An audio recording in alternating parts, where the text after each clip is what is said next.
Welcome to Happily Ever After is just the beginning. Keeping your relationship not just together, but happy, and we mean truly happy, is part art and part science. You've come to the right place. Here's your host, Leslie Dories.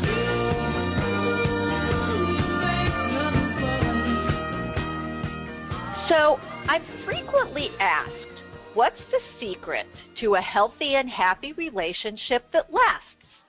And my short answer is, don't ignore it, because nothing thrives on neglect, and your marriage is no different. Now, my question is, how much attention do you give it? 5 minutes a day? 10 minutes? Only when you're unhappy with your spouse? Or maybe only when you want sex? It's really not a mystery why so many relationships fall apart. They are dying what I call the death of 1,000 cuts. But that really is a choice you and your partner are making. By not choosing to spend regular quality time with each other, you're choosing to put your marriage at risk. But here's some good news. You can turn things around quickly and easily. And to tell you how, relationship and intimacy coach Corinne Fargo is here to explain. So Corinne, thank you so much for being on the show and talking about what is a universal topic. Yeah, absolutely. Thank you so much for having me, Leslie. I'm so happy to talk about the things we're going to be talking about this morning because they're doable and everybody can make the choice to engage with them. And so, yes, I'm happy to be here. So, and what brought you to my attention is that you wrote a piece that appeared at the Good Men Project, which I also write for, titled 10 Ways to Nurture Your Relationship Back to Health. And you actually started a bit provocatively by talking about a threesome. So can you explain a little bit about what this is, this perspective, and what it can reveal about a couple's relationship? Yeah. I wanted to use the threesome analogy. Yes, it is provocative. And the first time I sent that out to my readers in an email, I had a lot of people open it. Yes. Yeah, definitely a provocative subject line. Yeah, exactly. And of course, they quickly saw that I was not talking about an actual threesome. But I was talking about how you see your relationship in your life, and that I wanted to just kind of paint the picture for people to see themselves as individuals, as a couple, and then as a couple in a relationship, and the relationship being almost like a separate entity. An entity that has feelings, that has needs, desires, and needs nurturing. And I think it's just a useful analogy to imagine the relationship as being a third entity in your life together. Well, and I love that. And part of the reason why this caught my attention is because I look at it exactly the same. There's you, there's your partner, and there's this thing that you create together. And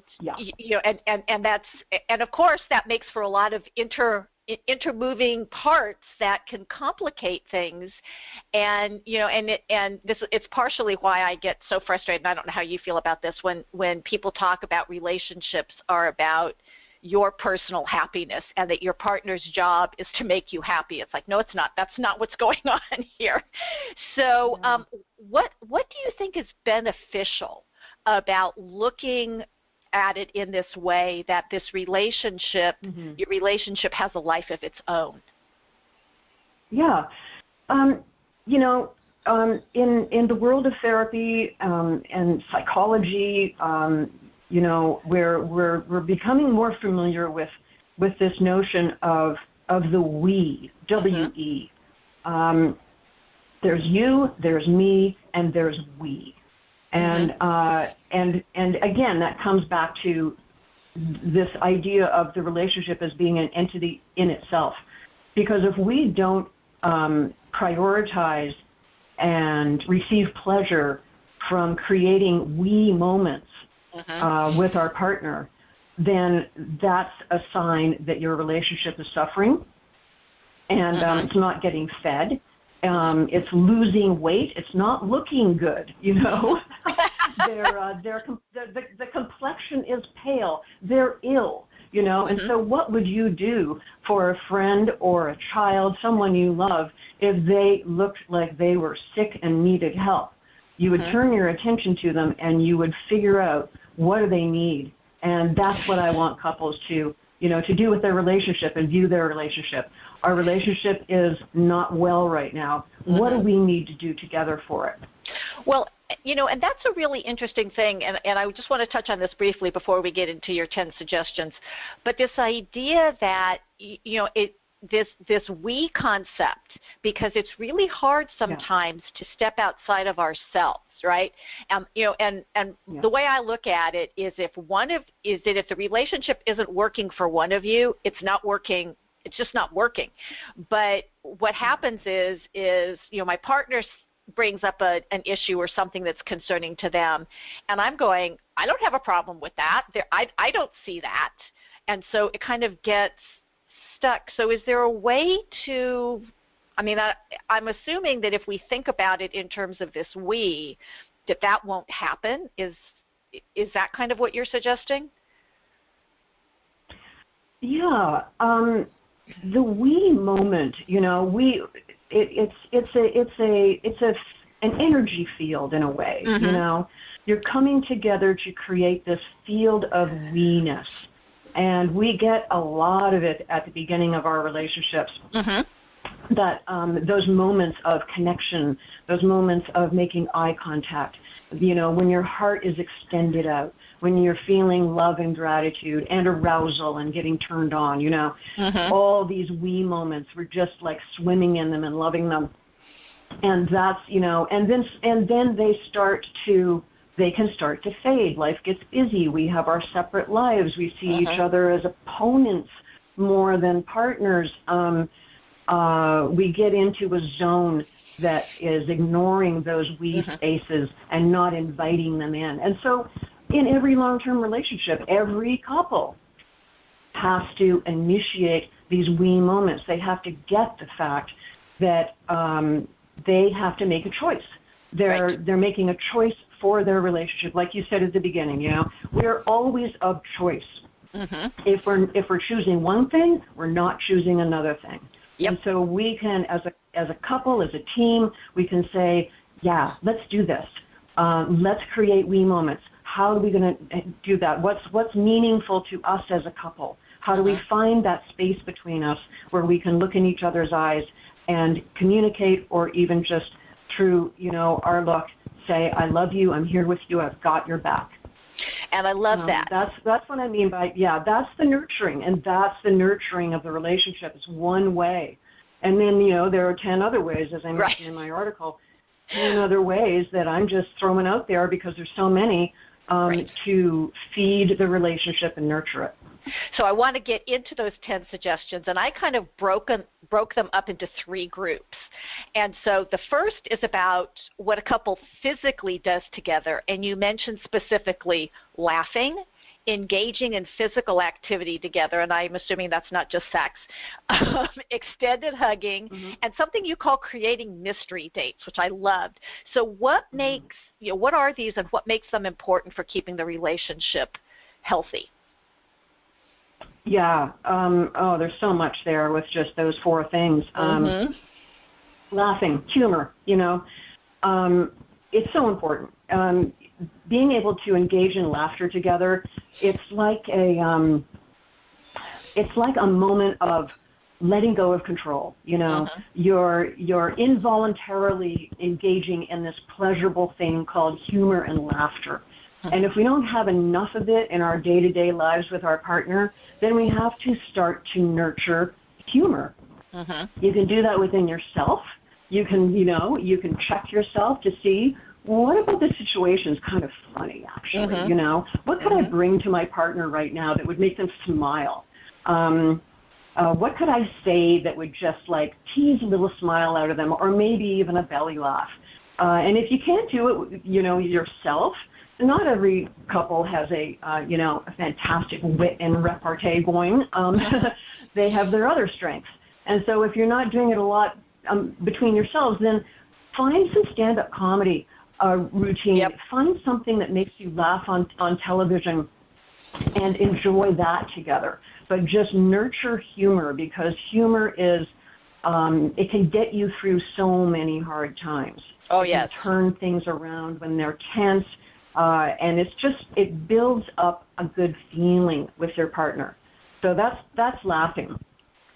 Physical activity, is not just sex. It's getting out there and doing things together that requires your body to be active. Mm-hmm. And so there's all sorts of physiological good reasons to get out there and get exercise. But when you do it with your partner, it gives you a sense of teamwork and accomplishment. And we did this, we decided to go on a 5-mile hike and we did it, and that's also a very kind of nurturing thing to reawaken in your relationship. Mm-hmm. And physical activity does open us to arousal activity. Yep. Because it gets our heart pumping, it gets our blood circulating, it oxygenates our body and our brain and our genitals. And so, when I talk to my couples about intimacy and sexuality, I will talk to them about exercise and getting out there and moving your body, and it will awaken all sorts of things. So that's physical activity. Hugging, I give my couples extended hugging practices, and that is a specific thing. It's not just coming in for the quick, hey, goodbye, love you, that kind of very quick kind of superficial way of engaging in a hug. It's coming into your partner's body front to front, all the way down, finding a comfortable holding place where you're not tense and you're not patting them on the back. You're not giving them that little squeeze. You're just coming in and relaxing in their arms.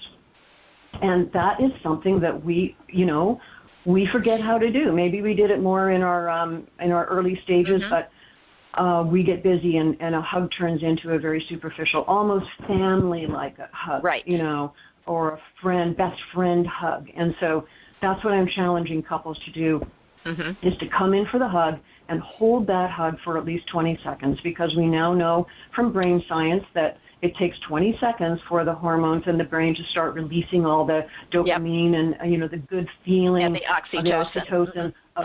Yeah, that's right, oxytocin of just having a body next to you. It takes 20 seconds, and in that 20 seconds, you can just hold and you can enter the we space, and you can both know what that is when you say the we space, and learn how to do it together, and that is dropping in. That's the best way I have to describe it. You're dropping in. You're taking a deep breath.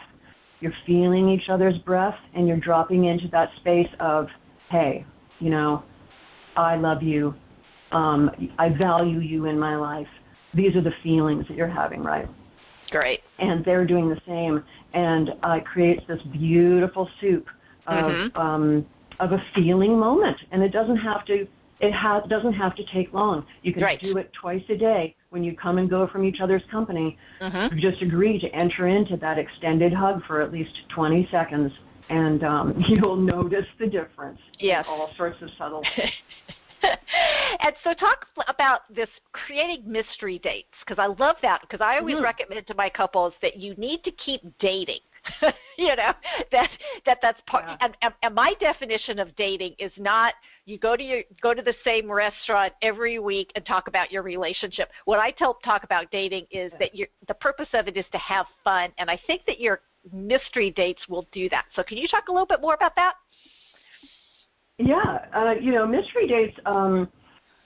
Mystery dates. So I agree with you about the same restaurant, the same conversation, talking about the kids, talking about work. We can do that. It's easy to do. We do it all the time, probably just like that kind of superficial conversation. But when you agree to just drop into other topics that are a little bit deeper and more connecting, then it changes the nature of a date totally. Right. So mystery dates I love because they're fun, they're playful, and you're taking turns. Each partner is taking turns every week or every other week, creating a mystery date for the other. And that can be anything. It could be, it could be a lovely, expensive meal and a, trip to, some sort of beautiful theatrical event, or it could be a picnic with a blanket. It could be bowling. It could be anything that would give your partner pleasure. It could be a burlesque, more erotic experience somewhere, something more fun that way. So it's just, finding the thing that would give your partner pleasure, and then setting it up and doing everything necessary for them to not have to lift a finger. You tell them what to wear based on the right. the experience. You make the reservations. You tell them what time to be ready at the door, basically. Right. And they don't know where they're going, and it's fun. Yeah, it sounds like a lot of fun. Yeah, I love it. And also, Leslie, it engages the very important aspect of novelty in a relationship. Yes. And as we know now, through couples therapy, that novelty is an important kind of brain function, and it works really well to engage with novelty in a long-term relationship. It lights up our brain in a way that enhances the connection. Right. It hits. It hits all those falling in love neurotransmitter chemicals that that everybody's always trying to get back. So I want to remind my listeners that This Is Happily Ever After is just the beginning on webtalkradio.net. I'm Leslie Dories, and I'm talking with relationship and intimacy coach Corrine Fargo about some simple positive steps you can take to make your relationship more enjoyable for both of you. Now, if your marriage has gotten into a rut or put on the back burner, it probably isn't all that you would like it to be. You might even describe it as okay, no real problems, but no real excitement either. And it can limp along like that for years if you let it. But if you're ready to bring it back to life, then I can help. I invite you to take a moment and get in touch with me either by email at Leslie, Lesli, at foundationscoachingnc.com. That's FOUNDATIONS, coaching, N as in Nancy, C as in Charlie.com. Or you can reach me by phone at area code 919-924-0463. That's 919-924-0463, and we will set up a five-star relationship strategy session. So I want to get back to this conversation about the simple things that you can do to make your relationship better. And so I'm talking about these grouping of things. And so the next group, I think, is about the emotional aspects of a relationship. Choosing to be happy rather than right, being interested in what your partner is feeling, acknowledging extra efforts your partner is making, like that mystery date we were talking about, and becoming a student of love. So, Corrine, can you talk about how to do these things and what makes them important? Yeah. Let's just go through them. Be willing to be happy rather than right. Yeah, I love that. And there are so many moments that this applies to in our day-to-day life. And so I want to make sure that people understand that I'm not talking about disempowering yourself or not having your voice in the relationship. Right. I'm not talking also about acquiescing to avoid conflict. Yeah, that's a big one. Yeah, that's a big one, and I don't encourage couples to do either of those things. Yep. But we all know, if we're in a long-term relationship, how many moments during the day when you can make a choice to put your fight down. You might be talking about something that's just not that important, and you both know it. And there are, we are of choice in every moment. We can make the choice to put the fight down, put our armor down, not see our partner as our combatant, the enemy, and find a certain happiness within that kind of generosity, it really is just looking at your patterns of communication and your habits. Do you move into conflict with ease, with too much ease? Are you choosing, to be competitive with your partner when you don't have to be? You want to lay down moments of connection and generosity throughout your day to build the intimacy and nurture the relationship. So I just call couples to bring attention to those moments when they can choose to be happy rather than right. And I think everyone knows what that means. Now, here's a tough one. You talk about being interested in what your partner is feeling. And that can be sometimes an area that's a little scary, especially if my partner is having some difficult feelings that I'm not comfortable with, especially if they're about me. Right? Yeah. It's so important that couples learn to speak the language of feelings. And every couple is different. You can generalize and say that men are less comfortable speaking about their feelings because of, how they're raised in our society. And, there's just so much you could say about this conversation of feelings. But a couple has to find their way. And they may have communication skills that they have to work on in order to be able to talk about feelings in a way where they're heard and seen, But if feelings aren't being shared on a regular basis in a relationship, then you're going to start entering into some disconnection, which builds to conflict, which builds to resentment, which then builds to a loss of intimacy. It's just like the building. Yeah, it's like a snowball. It's a snowball. And so coming back to this essential element of every relationship, which is being able to share your feelings with each other and feel like you're being heard, is so important. I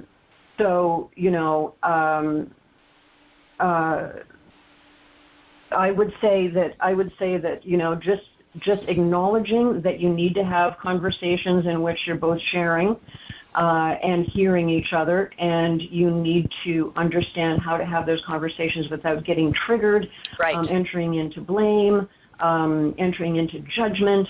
I think a lot of people are familiar with using the I statement and owning your feelings as your own and sharing them in a way that doesn't blame your partner for how you're feeling. These are all really important, and couples can learn how to do it in such a way that it just becomes a new pattern of communicating with each other. So that's what I mean by being interested in how your partner is feeling, being able to hear what they have to say, and just being a steady, grounded person in their life so that they can share without, you freaking out about what they might be feeling. Their feelings are their feelings. You don't have to fix them necessarily. You just have to hear them and stay steady with where they're at. We all need to feel like we can be heard in what we're feeling, and then we can move through our feelings. Yeah. So so we can help each other move through difficult feelings by just listening and empathizing. Empathizing. Right. Which is such a huge acknowledgement. So I want you to say more about becoming a student of love, because I think that, for me, I always talk about nobody has to take a relationship 101 class, and everybody should, because there's so many things that we know. The information is out there about what makes relationships work, but people think, well, we fell in love, everything's going to be hunky dory. Until it's not. And so what does it mean to become a student of love? Yeah. Yes, becoming a student of love. Yeah, well, every couple needs to continue being students of love because they've chosen the model to live in this world. They've chosen the relationship model. Some people choose the single models, but they're in a relationship. If they're in a long-term relationship, then that's their, I see it as a spiritual practice, really. Spiritual in the sense that it's deep. Learning how to love is a schooling, and it never stops. There are all sorts of things we can do to stay connected and be a good partner, because underneath that, we want to love. We want to learn how to love well, and we want to be loved well. It really is. It almost comes down for me. It's what's the purpose of life? What are we here to do? Ultimately, it comes down to this experience of love. And we can practice that loving in relationship with our partner. And so you're both in school together, and you can get better and better at it if you relate to it as a schooling. You can help each other grow and be and be spiritual partners, not just life partners, but see the purpose of your relationship as something bigger than the two of you, even. Right. It's that human, goes back to that we. Yeah, that goes back to that we that you were talking about. Yeah, exactly. So that's what I mean by being a student of love. So I hope that answers your question. Never stop learning how to love better. That's my perspective. Never stop learning. Yeah. I mean, because it's the reason why the show is called Happily Ever After is just the beginning, is because your wedding day is the start, not the culmination of your journey. So, and the final group, and I wanted to leave this for last because, one, this is the one that everybody wants information on, but it also, I think, is the most challenging. And the final group you talk about addresses the intimacy aspects of a relationship. And this is often where cracks in a relationship first show up, is in your level of intimacy. And you suggest as part of the 10 things is showing desire and talking about sex openly and honestly. So can you expand on both of these? Because some people will say, well, I can't show desire because I don't feel it. So what do you say to that? Yeah, well, then you would move into talking about sex openly and honestly. Yeah, again, you want me to do what? Yeah. If you're not feeling desire, then that's a conversation.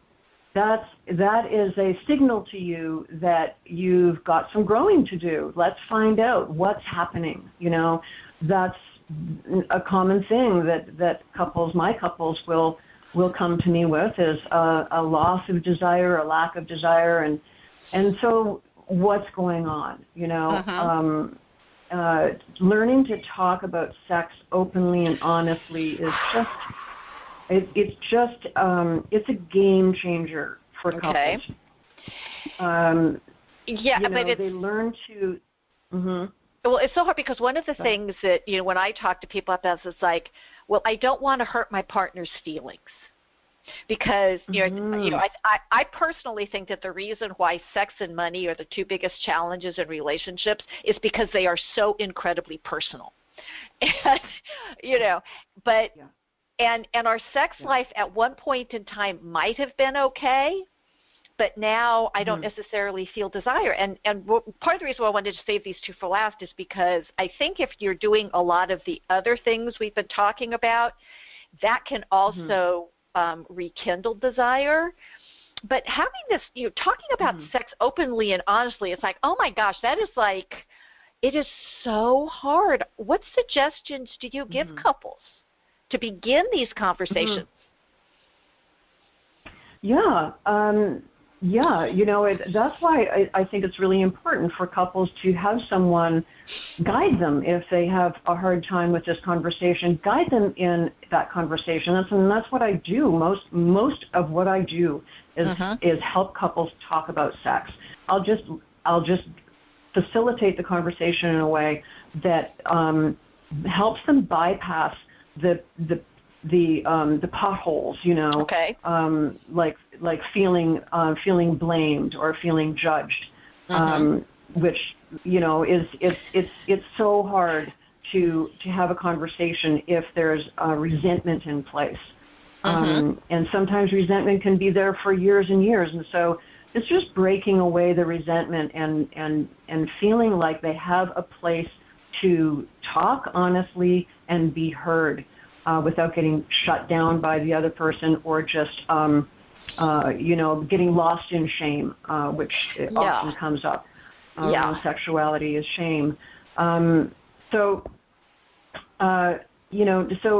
being able to talk openly is something that it's like once you start to swim in those waters, you just form new practices to keep that conversation going.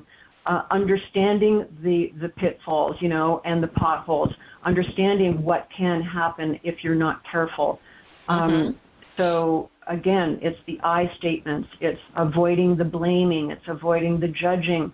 It's not making your partner wrong. It's acknowledging the fact that if you're in a long-term relationship, sexuality is going to be a ride you're on together, and it's going to shift and change. It's going to go up. It's going to go down.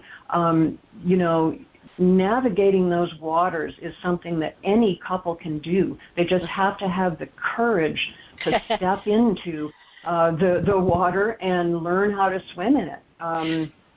So that's I think you've said something that's so important about how we bring it up and not about blaming and shaming, because and that is learning how to speak and listen with empathy, compassion, curiosity, because I've shared this before on the show about, my husband saying to me once that, guys would love it if women would just come up and grab their junk.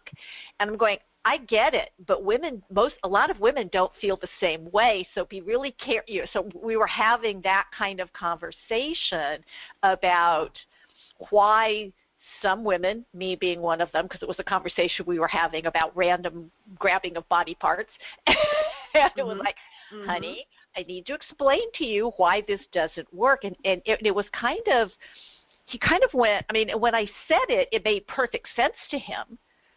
It was just not something that he recognized because, men, most men don't have to protect themselves physically like a lot of women feel like we have to protect ourselves, or at least be aware about what's going on. Yeah. And he was like, oh, but that's a conversation you have to be able to have. It wasn't about, oh, you're just a lout because you want to, because you do this. It's like, honey, here's why it doesn't land well. And it had, and I said, I said, and honey, by the way, it has nothing to do with the fact that it's you, because in that moment, if it's coming at me without any kind, out of the blue, like I don't know it's coming, my body will have an automatic reaction to it. It doesn't matter who's doing the touching. I just have this instinctual response.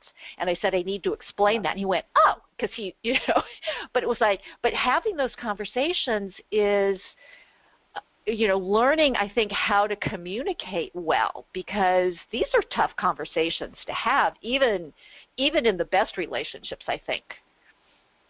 Yeah, for sure. And you're talking about it's a great story, by the way. I wish women would just come up and grab our junk, and it's right. It just points to something that is just you can't deny that men and women operate differently. And I don't want to get into gender stereotyping, and there's all sorts of exceptions, but how one person moves into arousal is very different potentially from how your partner moves into arousal. Generally speaking, men are much more direct, they're more spontaneous in their path to arousal, and women are more responsive in their path to arousal. And, we could go into a longer conversation about what that means, but there are different paths to arousal, and understanding what your partner's is part of the conversation of talking about sex. Right. You get to learn, like, what turns my partner on? How do I move them into that place of being open to intimacy? And and that's and that comes from learning about them, and you learn about them through talking about it. And so it all comes back to talking about sex openly and honestly, so that you can have better sex. Great. Well, Corinne, thank you so much for coming on the show and talking about these, because actually, and what I would suggest to the people listening is just pick one and start. I mean, because they are relative. Now, talking about sex openly and honestly may be a little bit more challenging, so you may want to leave that one until you build up some stuff.